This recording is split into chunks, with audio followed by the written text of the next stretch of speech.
Hey everybody, it's Mr. Fudge, your balloon man. We're here with Billy Damon from Damon Entertainment out of Orlando, Florida. And Billy is one of the guys that I met at one of my first balloon conventions I ever attended. Um, I guess it was a jam in Orlando or something.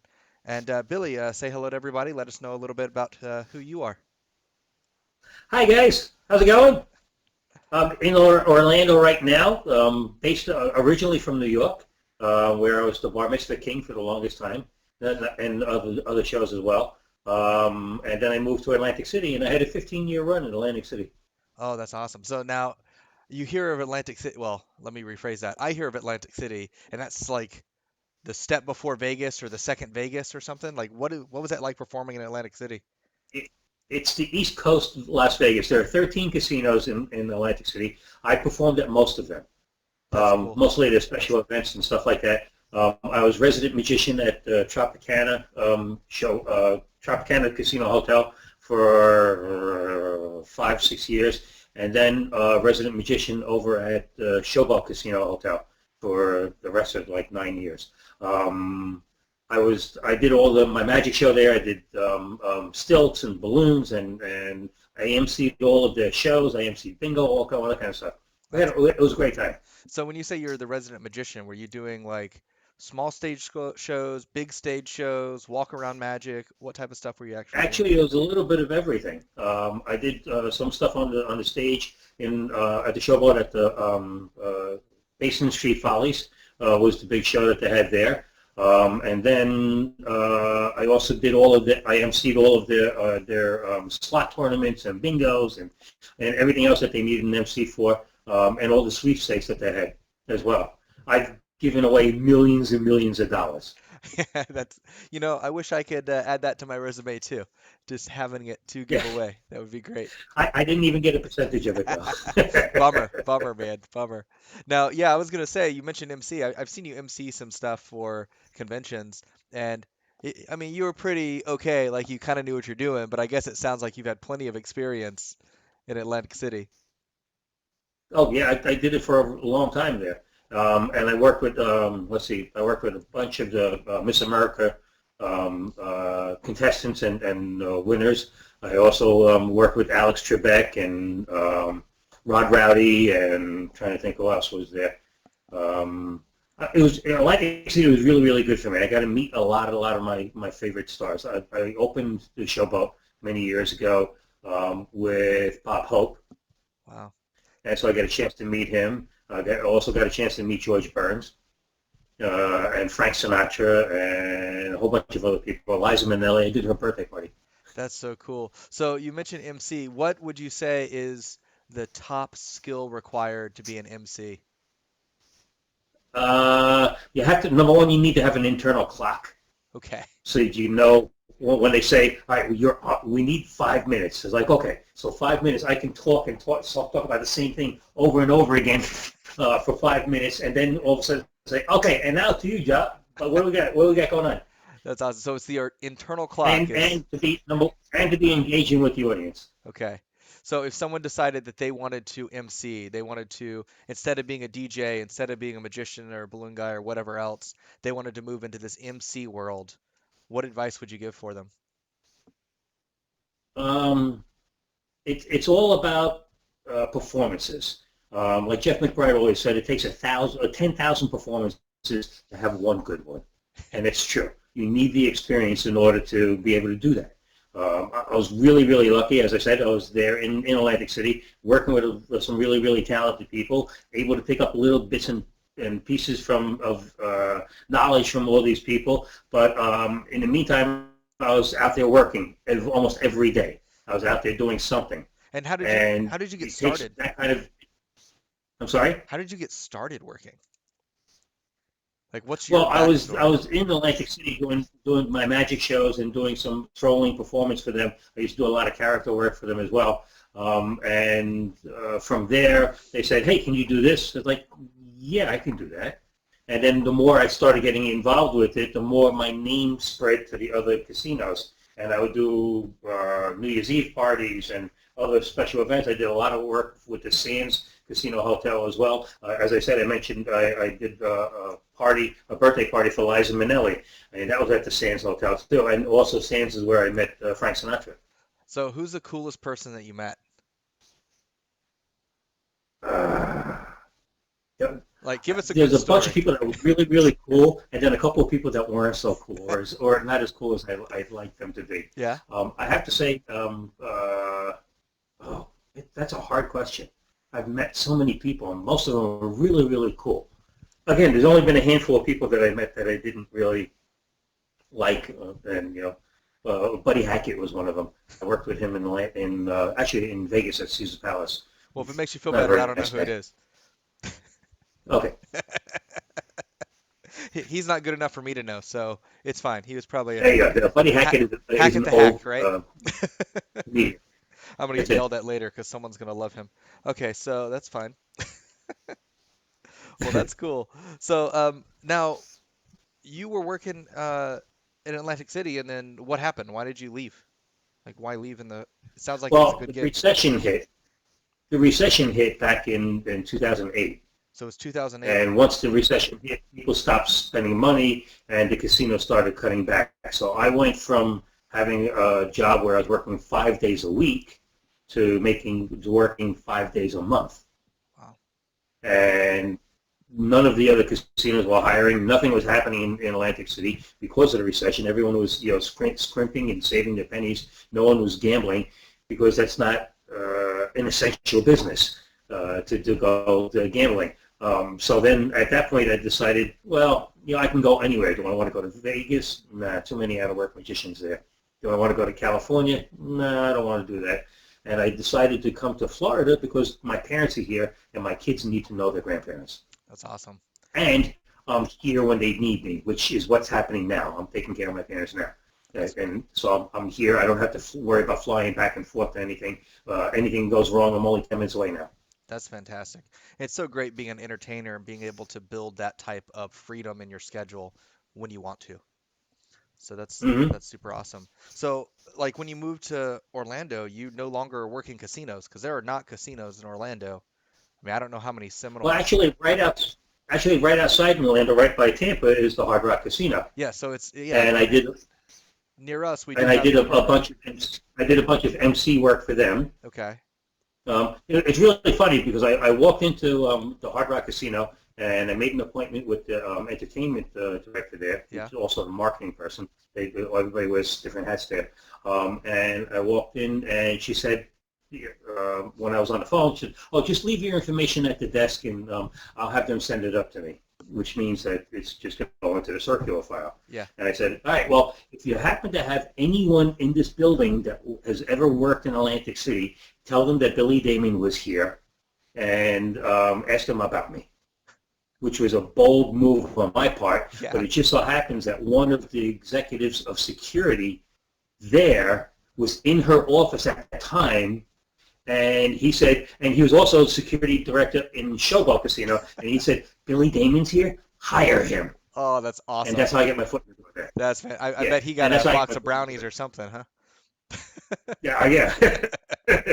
He definitely got a box of donuts. No, that's good. That's good. But and from there, I did the opening of the big buffet where I would go in once a week and do magic, strolling magic throughout the restaurant there. But I also did a bunch of other of their MC things That's cool. for So you different were able special to events that take they had. all of your knowledge and expertise working casinos in Atlantic City and bring it down to your new area and get some jobs here as well to kind of kickstart.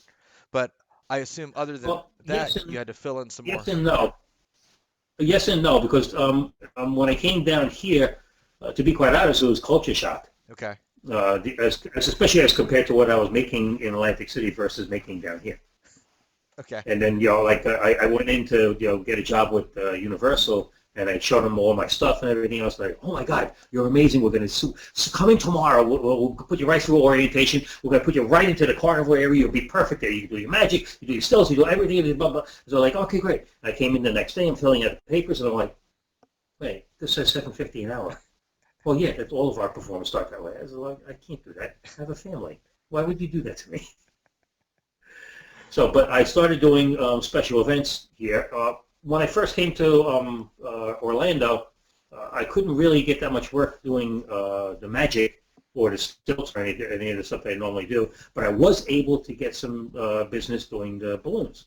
So I started focusing on the balloons more, and I focused more and more and more on the balloons, and I was able to get jobs working Disney for the special events at Disney properties. I did some work for Universal at some of their special events. I also was working at the Nickelodeon Hotel for many years for a friend of mine named Lyle, that we worked there for a really long time. And then from there, I just got my name out there to different agents and different performers. The performers here are really, really tight. It's a very tight organization. So I really had to prove myself when it came to getting some work around here, because they didn't think there's enough work, but there is enough work for everybody, no matter where you are. Yeah, You and just have to know how to find it. so that's my next question because I actually live close enough to Orlando to realize how some of this works. There are Hmm? thousands of entertainers, many of which are burn and turn, kind of like you were saying. They hire them at $8 an hour. They teach them a basic skill and then they get rid of them and replace them. So you've got all these people doing this kind of stuff. So how do you get in good with the performers near you? How do you get into that close-knit community? How do you make friends so that they don't hate you and they give you a call when they need some help? Well, the easiest way of doing that to start with is you have to keep your ear to the ground and hear about any balloon jams or magic jams, or you join the local magic clubs, because that's where you're going to meet a couple of people. Not very many people at the magic clubs. Most of the magic clubs people aren't really working. They're like hobbyists and stuff like that. But every once in a while, you meet one or two that have a contact with somebody else or something like. So you make friends with everybody else. I've met and made friends with Bev Bergeron here in Orlando, and he was one of the what was it, Golden Horseshoe Review show that in Disney, and he also was Rebo the Clown with Martin on the Alakazam show. Yeah, there's a lot of So phenomenal people. it was really cool to meet him. Yeah, Yeah, that's there's a lot of people. So what after meeting all those people and everything else, and getting to know them, and to build up trust, and every once in a while I would have a show that came in that I needed somebody else, and I would find somebody who I wanted to work with, and I'll call them and say, hey, I got this job. Would you like to work with me, or to take this job because I can't do it? that's cool. And by doing that and giving them the first show, then that's helped the reciprocation. That's awesome. So you would go above and beyond to put some money in their pocket first to kind of clean up that relationship and Yeah, turn and it in. that's also a two-way street too, because I would get people that I would say, look, I have this show. It only pays X amount of dollars for the show. When you're in, oh no, I get much more than that. Look, okay, I understand, no worries. And then all of a sudden he called me like, hey, I got this show. It only pays $50 an hour. It's like, why would you expect me to take that from you when you wouldn't take one that paid more from me? Why, all of a sudden it doesn't work that way. Yeah, that's Well, because here in, yeah. in Orlando, when you have something that you have worked out, like I do a lot of work with the resort areas, and the resort areas, because I'm working with them for such a long period of time. For example, I've been working with Hilton Grand Vacations now about 8 years, and I work at 4 of their properties, one property every day of the week. Yeah, And doing that, because of the amount of properties that I'm going out of work that I'm doing, I give them a really good break. The problem with that, though, is if I can't do it, to try to get somebody else to come in at that reduced rate is hard. yeah, I definitely know what that feels like. That's for sure. Well, that's cool. You So know, so you, you build up this customer base and everything else, and you got to go on. So you need to have somebody who I can, for example, like when I go away to do any of the when I'm teaching at any of the conventions, and I'm away for a week, I have to have somebody who covers my week here. So if I give them the entire week, it pays for them to do that. yeah, But if I have to give them for one day, not so much. that makes sense. So we talked about Atlantic City and you moving to Orlando and then picking up all these other things. You've worked with Nickelodeon, Universal, Disney, a lot of these amazing places. Is there anything that you've done now in your business to kind of anti-recession proof you based on the casino market? Um, well, no, I have started doing a little bit more with the decor. I'm probably not pushing it as much as I should be pushing it, Yeah. because I guess as far as I'm concerned, the decor part of the business is probably going to be my retirement business. Okay. Because how long can I be doing stilts and be entertaining? But I can do decor for a long time because all I have to do is tell everybody else how to do it. Um, but I haven't pursued that as much as I probably should have. Like right now that everything's happening with coronavirus and everything else, everything is at a standstill. Yeah. Orlando, for the most part, is just closed down. I had never thought I would ever live to see the day when Disney would actually close their doors. That's a very amazing thing. My sister-in-law works at Disney, and she said she was telling me it's only closed for so many days, and the entire time it's been open. And one of them was a hurricane, one of them was some other natural disaster. Like, it's very rare that they close. Oh yeah, like they closed for 9/11. Yeah. That was the only one that they didn't have to close, but they did out of respect, and that was cool. But Mhm. this is, I don't even know what to think. It's just wild. This is, I mean, but every time we run into situations like this, for example, I lived through the 9/11 situation where we lost thousands of dollars in convention work and trade shows and other work that for corporations that at that time they didn't want to seem ostentatious with their events, Yeah. because they don't want everyone's almost in mourning and everything about what happened, and so they didn't want to go over the top or anything, so they cut back on entertainment.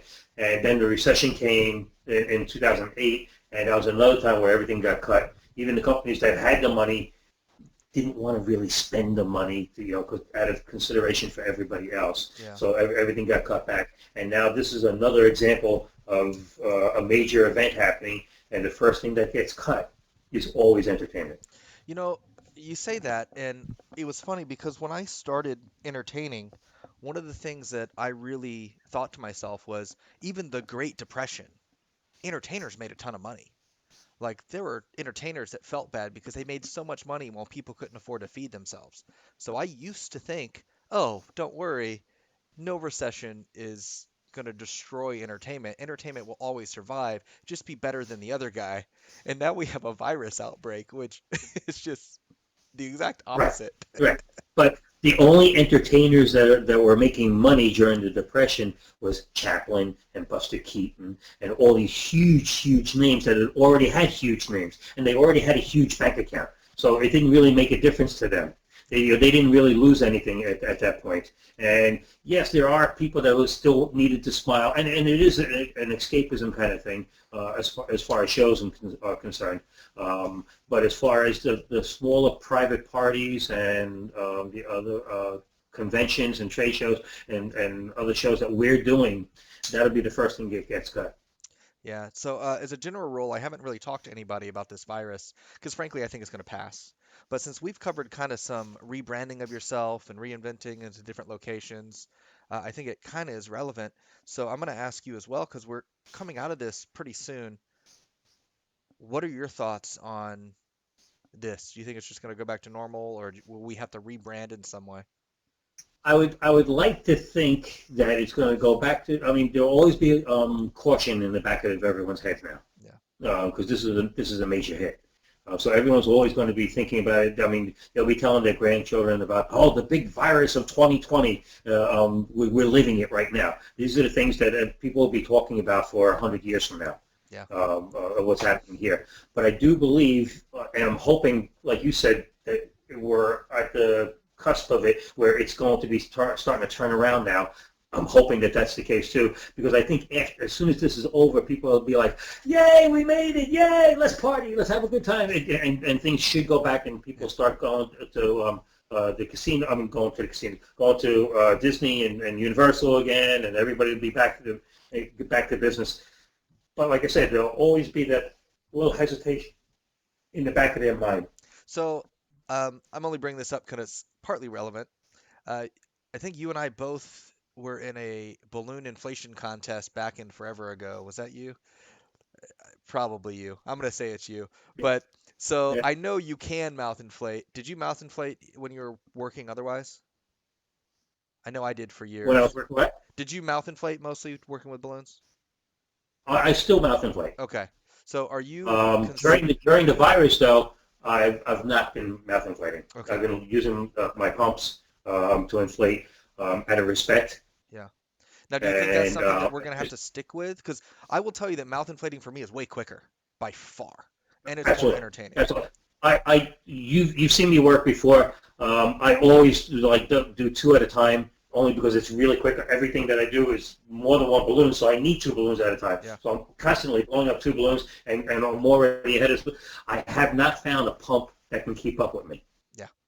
So every time I use a pump, I feel like it's taking forever. I have that same, and it's painful.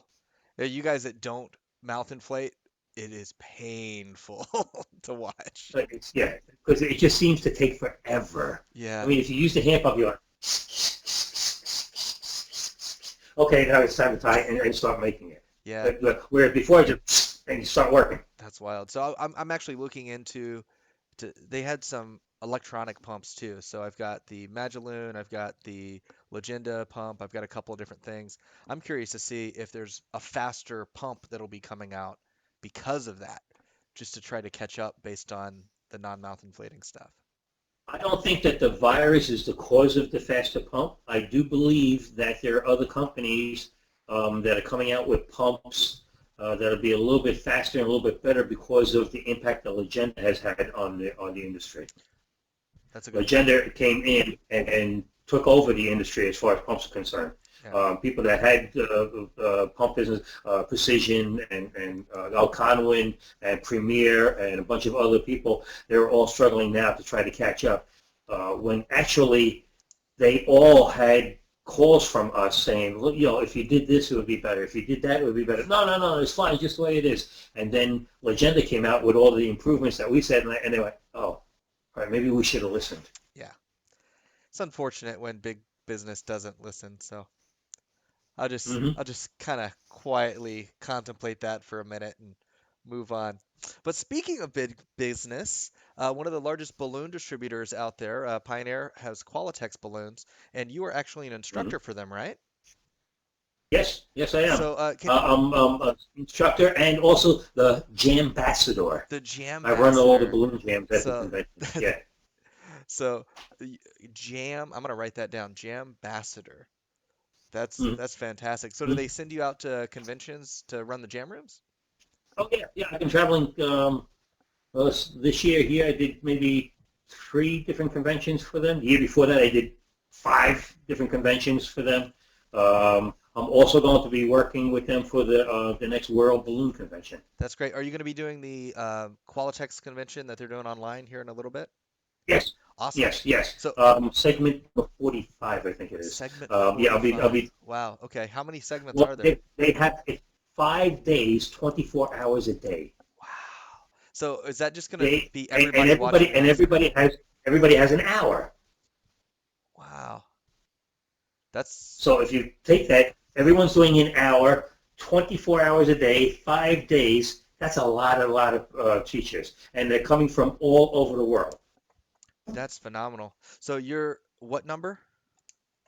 I'm number 45. 45. So that's 24, 48. So you're like second day two-ish, and it starts on Yeah, second day. I almost think third my in Eastern time, I think I'm at like midnight. midnight. Okay, so I'm gonna get that from you after this call, and I'm gonna post that in the description for YouTube so that people can click Oh, on I it. appreciate that. Yeah, so that'd be Yeah. cool. So any sneak peeks or previews or any thing to look forward to for that? No, not really. I mean, they have a couple of things that they're working on to try to, like, for an ending and a big grand opening thing that they're going to be doing. A couple of things that sound pretty interesting that I'm not able to talk about right now Yeah. because they want to Let's try to. not get in trouble. I want you to keep the awesome job. Right. Yeah. So yeah. A couple of things that they're going to be doing that I think everyone's going to really, really like it. That's very cool. It So should be. I'm actually thinking that this quite possibly could be a game changer yeah, it as far as conventions are It Sorry. sounds absolutely phenomenal, and I love the online thing. What I found trying to do these videos is it's really hard to find consistent video and audio quality and internet connection. Those are like it's a recurring theme. There's so many variables. I'm running into the same thing here. I'm hoping that my internet, which is because I'm out in the middle of nowhere. I live up on top of Sugarloaf Mountain in Florida. Okay. It's the highest point in the entire peninsula. But So like like we five don't have miles over cable the out sea here. So level? How tall is that? everything, yeah, yeah. Well, actually, no. It's only 750 feet above sea level. But in Florida, it's a mountain. Anywhere else, it would just be a hill. Okay, okay.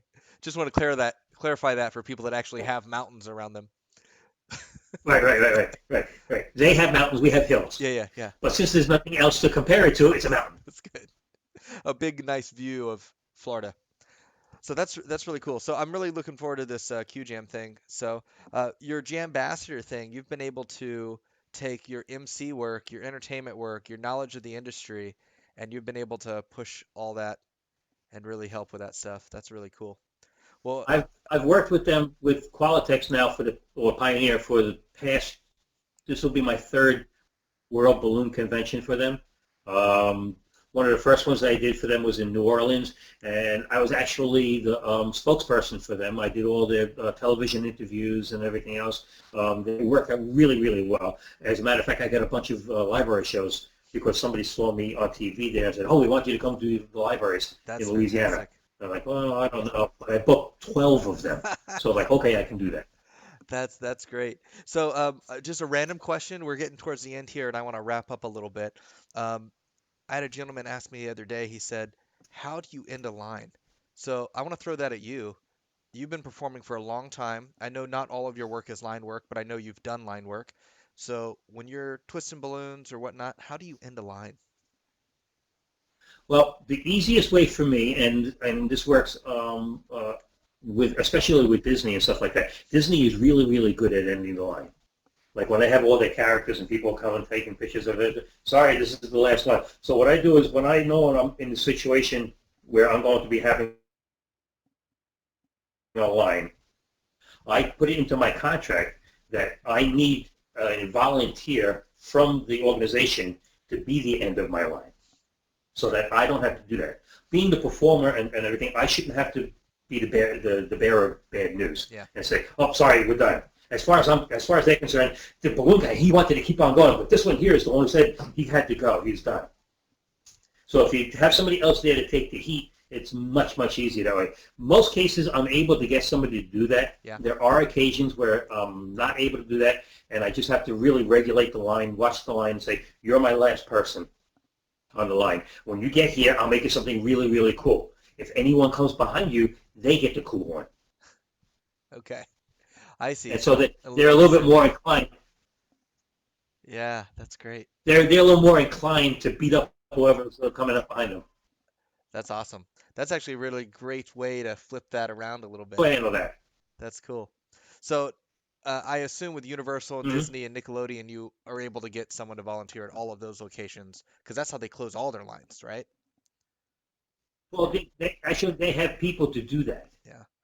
Well, that's cool. That like with Disney, when we're working, I'll have maybe 3 or 4 balloon artists, and the person who's in charge of the entertainment already knows that 15, 20 minutes before the time we're done, he needs to be there to help end our line. Otherwise, he's going to have to stay overtime That's true. And no one likes doing that at $8 because an he hour. can't leave. He can't leave. He can't leave until we're done. That's So he great. wants to be done on time too. That's awesome. So, real quick before we go, is So there any yeah, advice you want to give it any pays for them to do that. is there any advice that you want to give any I'm sorry. entertainers that might be listening in on how to start entertaining? Is there advice that you might give?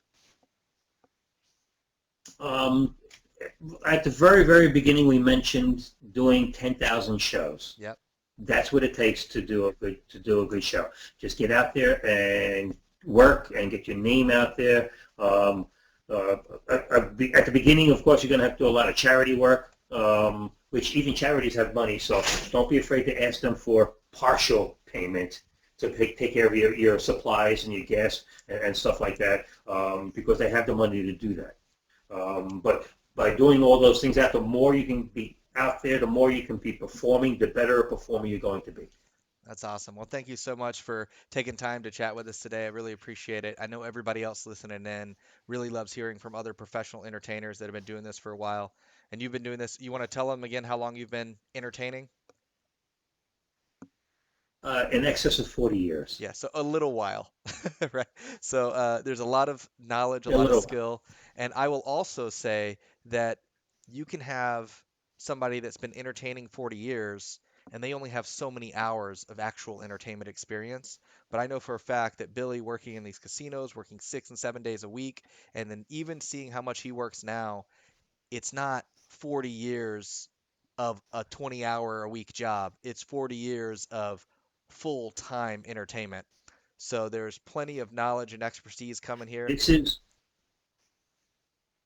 this is what I've done to raise my family. Yeah. So that's phenomenal. We love hearing from people that have made a living doing the entertainment stuff. So that's really cool.